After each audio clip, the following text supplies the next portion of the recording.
it's a winter themed, obviously, sensory bin. Check this out, Colton. Let me see, where's he? I don't know, little styrofoam balls, little star-shaped tinsel ornaments. There's some tinsel. There's little glittery snowflake cutouts, and then there's jingle bells. And then all of this stuff came from Dollar Tree. Pretty simple to make. I do like, and there's some pipe cleaners. I do like when I make bins like this where I use ribbon or pipe cleaners or anything like that.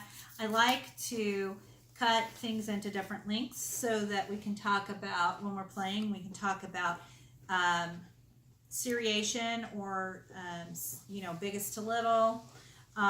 We can talk about comparison. So I can say, Colton, give me the biggest pipe cleaner or the biggest silver tinsel or whatever. We can do some one-to-one. So we can make, I can say, okay, let's count stars and snowflakes. And, we can do 1 star, 1 snowflake, 2 stars, 2 snowflakes, that sort of thing.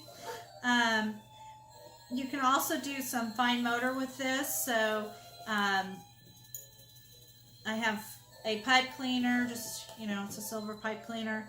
And then the bells have a little hangy tab here. And, you can have child thread like that. You can also do the same with if you want a little more of a challenge. I want a cookie in there. There's a cookie in there? I want to put one in there. Oh, you want to put a cookie in there? Oh, then we would lose the cookie. We wouldn't want to eat it. So the little more of a challenge is actually threading with the tinsel. It's a little more limp, and so it's harder to thread. I found a star. You found a star. Colton, watch. Oh, can you do that? So that's some of that fine motor imitation. It's do this. Can you do that? You did it. Nice job. Can you do it with the ribbon?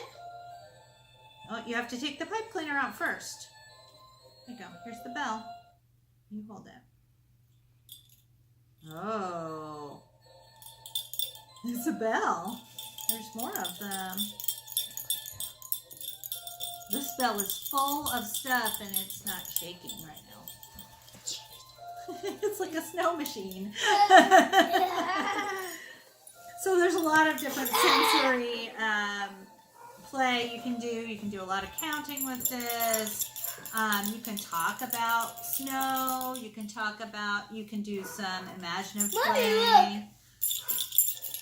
Just then we were having a pretend snowstorm, weren't we? Look, this one did the same thing. So there's a little scooping to it and some. Ring the bell. Are you ringing the bell? Okay, I'm going to turn this one off because I'm kind of done with that noise. And these are motion activated. I totally forgot that. Do you like this one? Do you like this sensory box? You don't know? Yes. When I do sensory bends, I like to just kind of. Snowflake. That is a big snowflake. Yes, it's almost as big as your face, Colton. Oh, that was smart. I like that. You put some more snow on the snowflake. Sensory play is great for a variety of reasons. Try to make it, fun and educational. Children love to get messy, and it gives you an opportunity to have some boundaries, remember to keep it in the box, and this is where we play with this mess. And when you make it in a bin, you can always just put the lid on it and put it away, and then you limit access to it. So you're only playing when you're supervising. Now that's all over him. What do you do if after we're done with this, that distracts him? Oh, I don't know that I've ever had that happen, but we might when we're all done doing the sensory plays, I would have him, so we can keep the snow in there, I would have him, kind of wipe off. Whoa! Oh, you sound like the guy that rings the bell outside the grocery store. Jingle bells, jingle bells. The bells are nice too because you can do some rhythm play. Rhythm and music and poetry, those sorts of things are really... You did. Those are really instrumental in teaching literacy.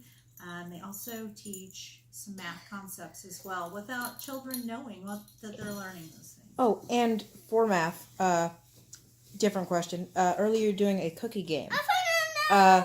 With that cookie game, would that be the sort of thing you'd want to teach math with? You'd be like, could you give me the cookie that's equal to these 2 cookies? You absolutely could. If you had maybe a more advanced learner, that's a good question. So if you've got a child who's already knows how to count and knows number identification, and now we're going to the next step, you absolutely could do some addition and subtraction with those cookies.